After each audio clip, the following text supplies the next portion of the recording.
Alors bonjour à tous. Le but de cette série de vidéos, c'est de parvenir à créer une application du type station météo, comme vous pouvez le voir ici à l'écran, qui nous permet de choisir une ville et d'en afficher les principaux éléments liés à la météo. Donc, je vous choisis plusieurs villes, pour que vous puissiez voir un peu la différence.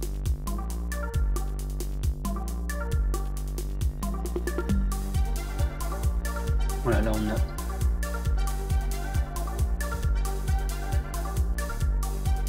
vous avez ici quelques aperçus de la météo dans ces villes. Donc comme vous pouvez voir ici, à chaque fois s'affiche la description des conditions météo. Nous avons un bouton mise à jour et puis un visuel. Donc les données, nous les récupérons depuis un service proposé par OpenWeatherMap.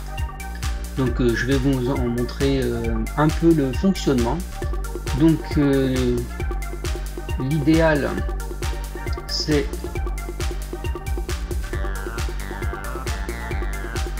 de se connecter en tant qu'utilisateur au site pour avoir accès à l'API qui est proposée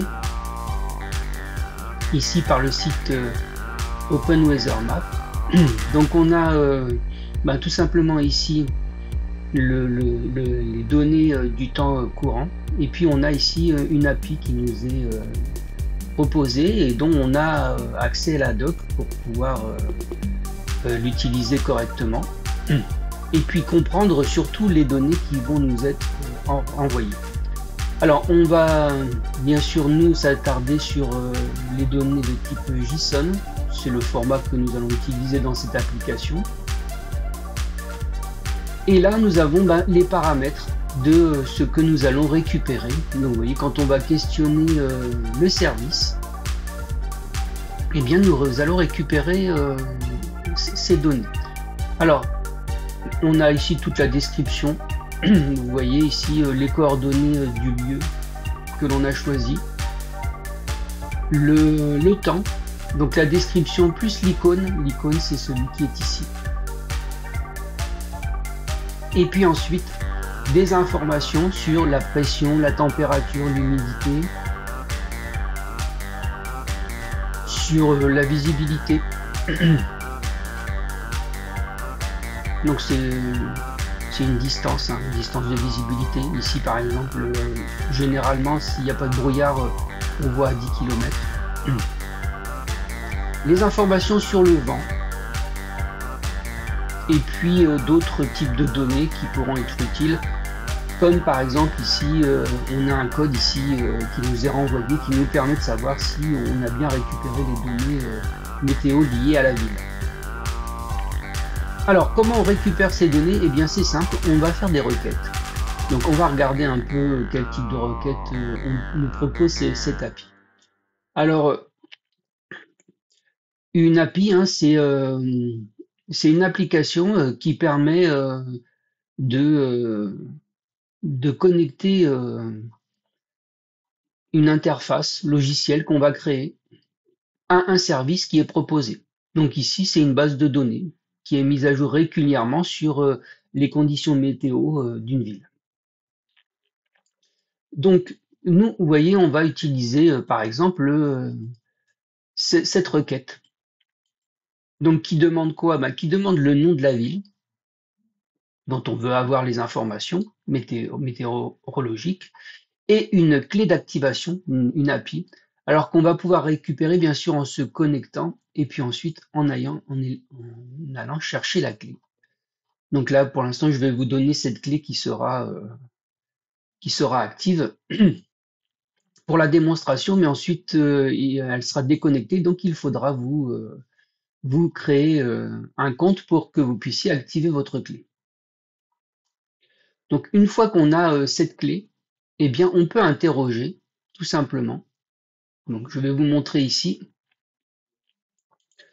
on peut interroger le service qui va nous renvoyer bien sûr des données. Alors, si on regarde l'adresse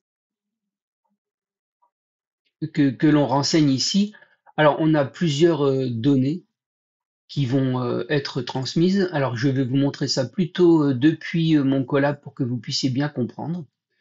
Donc, là, dans mon collab, on va pouvoir,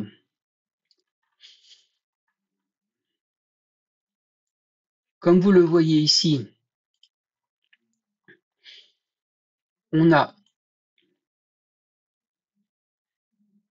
la requête avec le nom de la ville que l'on va renseigner, notre clé d'activation.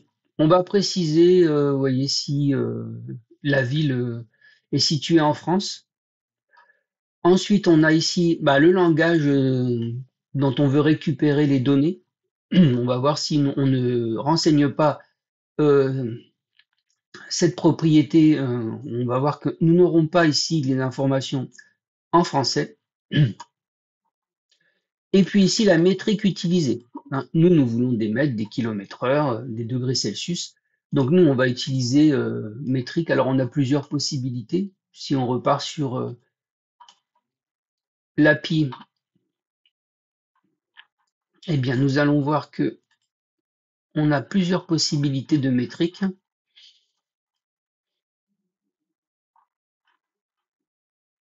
Alors, ici, vous voyez, donc on a le standard, métrique, impérial.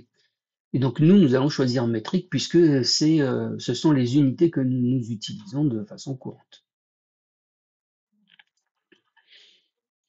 Donc, si, par exemple, hein, vous voyez là, j'ai mis toutes les options pour que l'on puisse avoir les données qui sont compréhensibles pour nous. Donc là, on voit bien que on a le temps qui nous est renvoyé ici, qui nous indique que le temps est couvert. Alors, il faut bien qu'on regarde ici, voilà, partiellement nuageux, description partiellement nuageux. Alors, si j'enlève le langage en français, ici, vous voyez, j'enlève la propriété et je relance la requête. Eh bien, vous voyez que cette fois-ci, quand je vais regarder description, je n'ai pas la réponse en français. Même chose ici, vous voyez, tout est utilisé avec l'unité métrique, c'est-à-dire le kilomètre heure. Alors, le vent, c'est mètres par seconde. Degré, c'est degrés Celsius. Donc, si j'enlève ici l'unité métrique,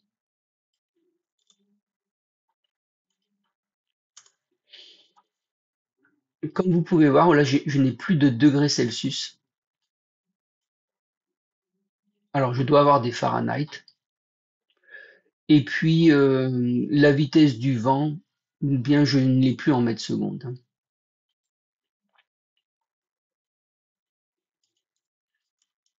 Donc voilà. Alors, par contre, si je remets les unités comme elles l'étaient au départ, eh bien là, j'ai toutes les données qui sont exploitables pour la langue française. Ici, hein, j'ai ici la description qui est en français. Je peux récupérer ici le dessin de l'icône. Alors, comment je fais? Vous voyez ici, là, c'est le dessin 0 3D. Comment je peux récupérer l'image? Eh bien, c'est simple. Là, ici, vous voyez, j'ai le lien ici pour récupérer l'image. Donc, je pourrais à la suite récupérer l'image. Et je mettrai ici 0 3D. Et normalement, alors là, ici, je vais agrandir un peu. J'ai mis en 2, j'ai la possibilité d'aller jusqu'à 4. Et normalement, je récupère l'image qui est liée aux conditions météo du moment. Alors, en Python, comment j'interroge comme ça un service? Eh bien, nous allons utiliser la bibliothèque request. J'ai pris aussi Pprint pour avoir un affichage qui permette d'avoir quelque chose qui est plus lisible. Donc vous voyez que là, on récupère un JSON, puisque j'ai demandé à ce que les données soient au format JSON.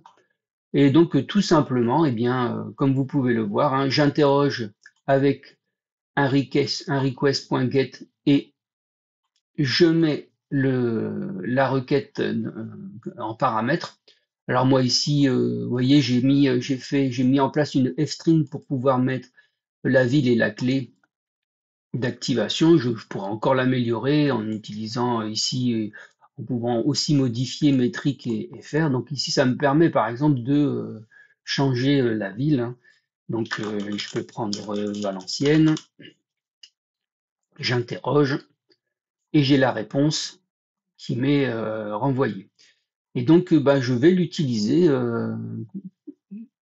Là ici, je vais pouvoir l'utiliser comme j'utilise un dictionnaire, hein. C'est bien un dictionnaire que j'ai sous la main.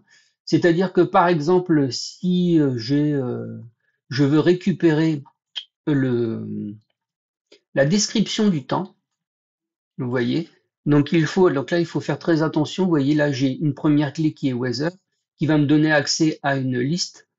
Et donc la liste, c'est le premier élément, il y a qu'un élément dans cette liste, il sera en position 0, et ensuite je vais chercher description.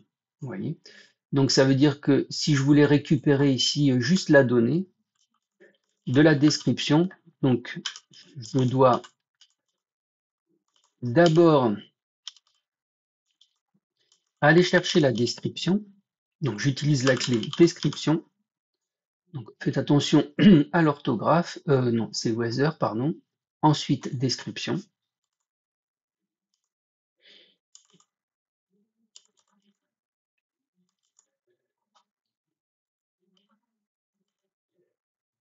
Et la description, vous voyez, quand je vais chercher description, en fait, c'est un dictionnaire qui est à la position 0. Donc avant d'aller dans description, je me mets en position 0 et normalement, je dois récupérer la description liée. Voilà, partiellement nuageux.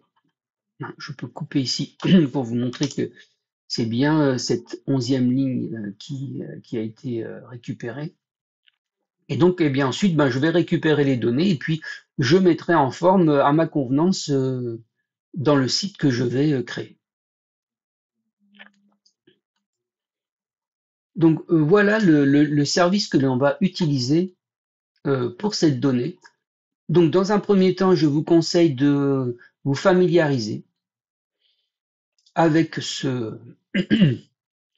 avec cet API qui est depuis le site OpenStreetMap, de vous y connecter, de créer un compte, de vous générer une clé d'activation. Donc quand vous êtes ici, vous allez bien gérer votre clé d'activation ici en générant une clé, en lui donnant un nom. Et vous pourrez ainsi interroger le service. Et nous verrons la suite dans la prochaine vidéo.